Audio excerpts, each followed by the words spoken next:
We're holding on. We're here. We're here. We're good. Everything's good. We're Oh, yeah? rolling. Okay. You were showing me something by Peterson. Peterson, the very intelligent.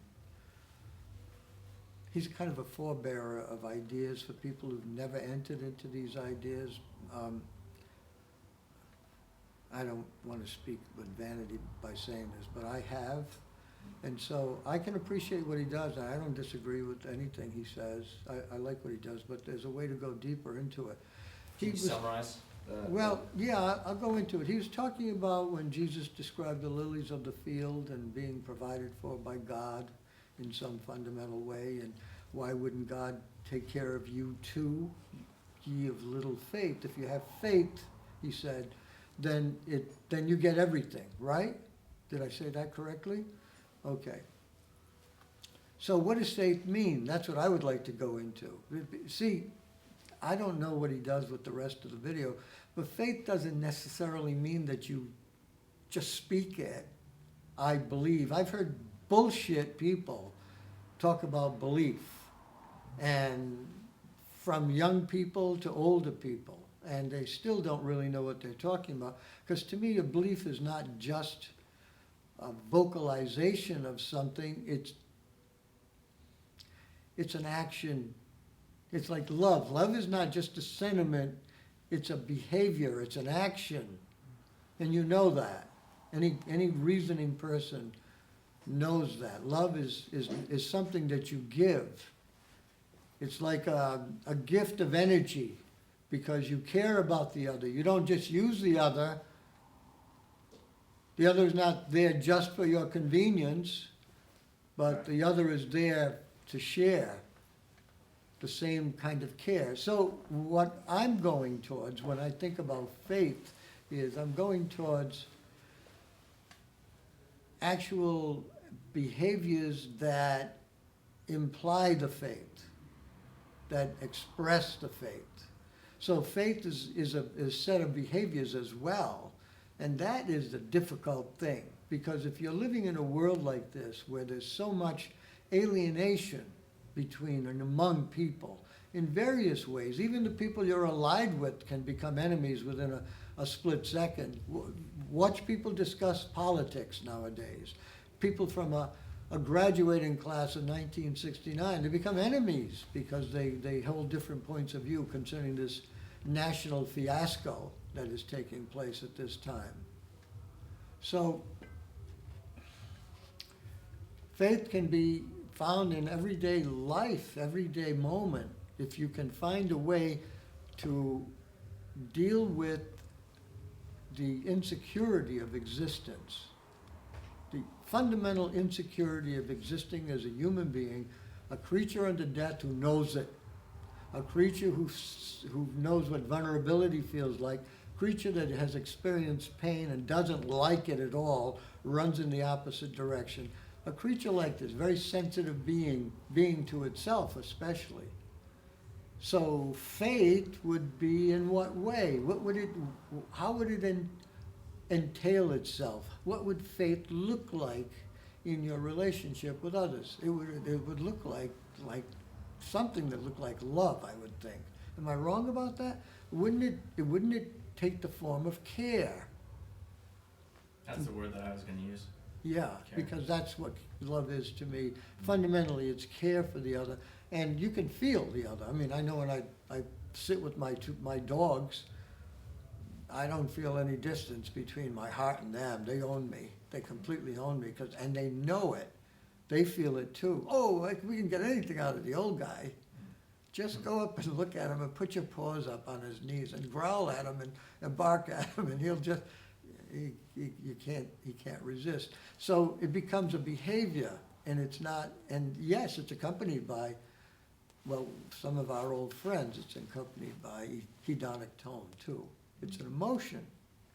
Because when you love, it's a very liberating experience. It's as if like the doors have been unlocked to the heart. And when you look at the world of chakras, that's what it means, by the way. The heart chakra, adivadya, what's the correct term? I don't know. It's something It's like been a that. while. I've forgotten it naturally, but it means the unblocked heart. Mm.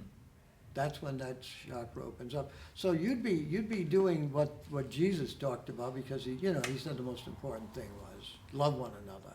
Mm. Because that's where you can discover the truth. What is the truth? Well, this is a sentient being, but it's dissolving like lust, like dust in front of my eyes. Despite its world of desire, it's the world of lust and all the rest of it, it's a dynamic that is dissolving. And yet I too am of the same flux. I am made of the same constantly changing, going in terms of entropy. And so all that seems that you can do at that time is to express it. And when you express it, it's just a beautiful flowing feeling of heart towards the one that you love.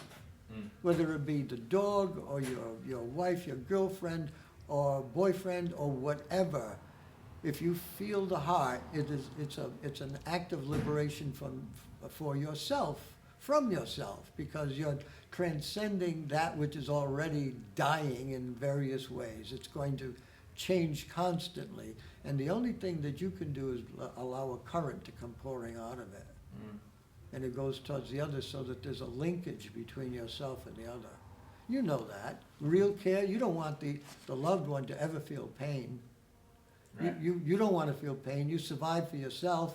You feel the same desire for survival of the loved one. Right. And so there's a transcendence. There's a lot more to this story. But to me, when I hear the term faith, I think in terms of action and not just a declaration. When I was at Boston College, let me just show my ugly side.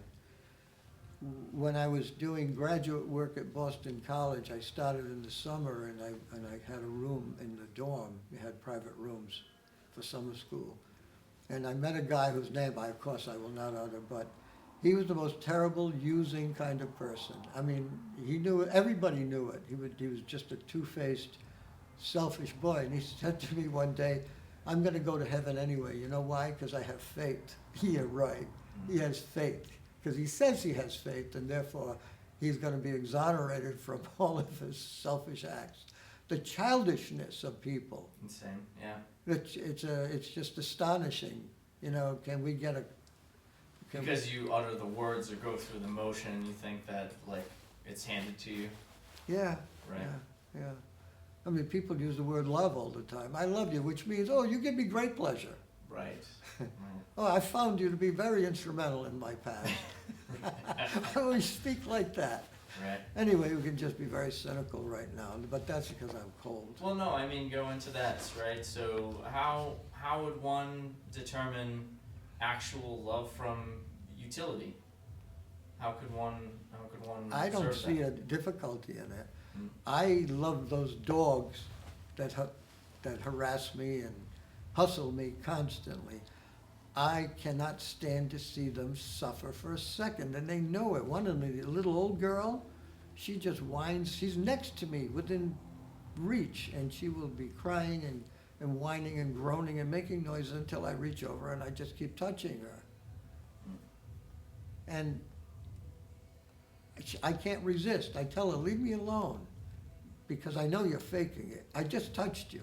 Mm. I just gave you 5 minutes of love." And it doesn't matter, because I can't resist. I will say, "No, you're not going to have any more. Here."